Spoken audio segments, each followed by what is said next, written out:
이철규 의원 같은 경우 원내대표 나온다는 얘기가 나왔을 때 저는 이게 정치 문법도 깨질 뿐더러 네. 참 이분 두껍구나. 그렇지. 그러니까 정치인은 본인의 어떤 그렇지. 행위에 대해서 책임을 지는 것들은 여야를 막론하고 여의도에서 정치에서 오랫동안 하려면 그렇게 해야 됩니다.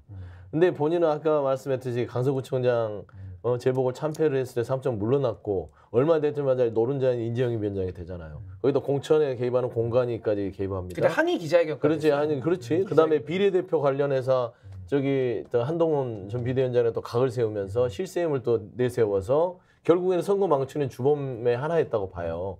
그러면은 조용히 있어도 욕먹을 판에 본인이 뭘 잘했다고 원내대표를 나오죠. 네. 그러면 이제 저는 이런 경우들을 어떻게 생각하냐면 용산이 아직도 국민의힘에 대해서의 그립을 높지 않았구나.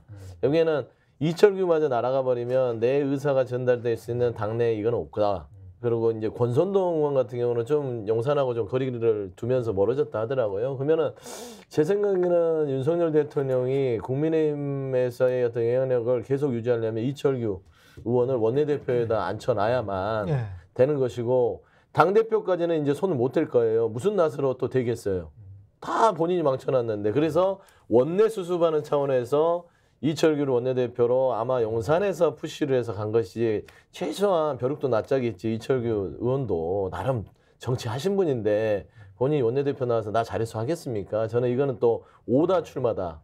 오다가 내려온 출마고 오도 출마라고 보는 이유는 또 정진석 비서실장 임명과 동시에 충분히 있을 수 있는 일이다. 그래서 실질적인 당대표 역할을 용산에서 정진석 비서실장이 하고 원내는 이철규 원내대표가 아우르면서 원내대표 그리고 바지 당대표는 누가 되든 마음대로 해라. 이런 저는 그림을 용산에서 조각을 했다. 그렇게 좀 분석할 수 있겠습니다. 그래서 나경원 의원이 그런 반응을 보이는구나. 그냥 웃지요. 이런 게 판을 봤으니까 내가 바지가 될 일은 없지요. 뭐 이런 이야기가. 그렇죠. 예. 근데 나경원 대표, 그러니까 나경원 그 의원 당선인은 이번에 뭐 당대표로 지금 거론되는 굉장히 유망하게 지금 거론되고 있는데 그렇죠. 이분이 나가면 아마 되긴 될 겁니다. 근데 지금 고민이 뭐냐면은 당 상황이 너무 안 좋잖아요. 그러니까 그렇죠. 아까 우리 서영주 대표님께서 이걸 오다 출마다 이철규 대표 그 원내대표 출마 이렇게 설명하셨는데 저는 뭐 욕망 출마일 수도 있지 않나? 욕망? 그러니까 오다 아니면 욕망인데 저는 그런 상황 속에서 그러니까 그 지난 총선에서 한동훈 위원장 체제에서 정리를 못했거든요. 그러니까 그 나물의 그 밥으로 김건희 특검법을 재의결을 막기 위해서 그 사람들 다 살려줬거든요. 그래서 그 나물의 그 밥들이 들어간 상황 속에서 나경원 당선인도 본인이 대표를 해도 뭘 할 수 있을까? 아마 이런 좀 근원적 고민을 좀 하지 않을까라는 생각이 좀 듭니다. 국회의장 관련해서는 자꾸 중립 이야기를 이렇게 딱 띄우잖아요. 국회의장은 중립적이어야 된다. 근데 이제 중립과 민주당 편과 이게 어떻게 대립될 수가 있나? 라는 생각이 좀 들어요. 이것 자체가 잘못된 이부법이 아닌가. 중립과 대립돼야 되는 거는 해야 될 일을 해야 된다. 라는 것과는 대립될 수가 있겠죠. 이게 이제 기계적 중립 얘기죠. 그렇죠. 그러니까 중립을 하면서 아무 일도 안 하는 숨만 또 그런 국회의장이 있었기 때문에 있죠, 지금도. 그리고 중립을 마치 절대 선처럼 이제 이야기를 하면서 민주당 편만 드는 거는 비중립, 반중립. 그래서 잘못된 것. 민주당 편을 들라는 게 아니고 국민들의 민심 요구에 따라서 국회의장이 할 수 있는 일을 해봐라. 그런 사안들은 자꾸 올려라. 그런 이야기 아니에요? 아니 당연한 그것과 대립되는 게 아무 일도 안 하는 중립인 거 아니에요? 근데 그러니까 개념 정립의 혼동이죠. 그러니까 저는 자꾸 이런 식으로 흙탕물을 이 중립이라는 것이 지금 김진표 기장을 아마 많이들 비판하시는 그렇죠. 거고 뭐 안철수 의원의 과거 태도처럼 그냥 기계적 중립 있지 않습니까? 그렇죠. 양쪽에서 얘기하면 양당을 까고 그냥 가운데 어디 이건 그렇죠. 답이 아닌 거거든요. 그러면서 나는 아무 일도 못해. 상정도 못하고 아무것도 그렇죠. 못하겠으니까 합의해 갖고 와. 근데 절대 합의도 안 해. 그러다가 이제 뭐 하면 직계보하면 강행 처리했다라고 이제 막 언론에서 띄우고 나면 그 다음에는 당연히 거부권. 그리고 이제 끝. 뭐 이거였잖아요. 그러니까 이진복 수석의 이야기대로 아무 일도 하지 않으면 아무 말도 하지만 아무 일도 안 일어나는 것처럼 가만히만 있는 게 중립은 아니다. 전 이 말씀은 꼭 드리고 싶고 저는 지금 국회의장이 해야 될 일은 의전서열 2위거든요. 대한민국 헌법에서는 입법부가 상권 분립 중에 가장 먼저 나옵니다. 그만큼 위상이 높은 곳인데 지금 국회가 정치 불신으로 인해 가지고 위상이 땅에 떨어져 있잖아요. 그럼 이번 국회의장은 국회의 위상을 민심과 함께 세울 수 있는 사람이 해야 되는 겁니다.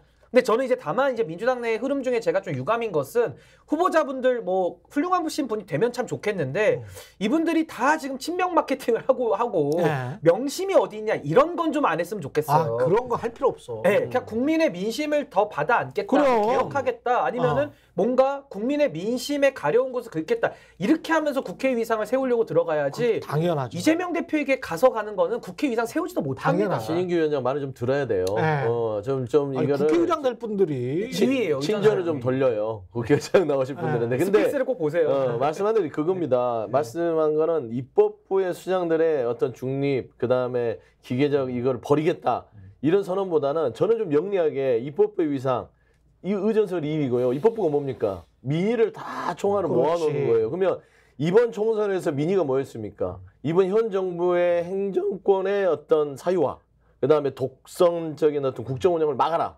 그리고 입법부가 무시당하는 걸 막아라. 입법부가 무시당하는 건 국민이 무시당하는 것이다. 그렇죠. 라는 것을 바로 세울 수 있는 그런 좋은 정치, 강한 정치, 똑부러진 정치를 할 수 있는 국회의장을 하겠다라고 얘기하는 것이 말씀한 대로 명심 마케팅에서 내가 이재명 대표하고 친하니까 내가 국회의장이다. 그건 이거는 아니야. 그건 영리한 선거가 아니다. 그건 아니야. 그거는 또 국회의장의 어떤 자리에도 맞지 않는다라는 차원에서 세 분이 물론 이제 당심과 이제 당심에 이 많은 신경을 쓰는 이제 민주당 내 의원들의 표를 얻기 위해서 당내 경선 때문에 하는 건 알겠지만 근데 다른 사람들이 보기에는 부끄러워.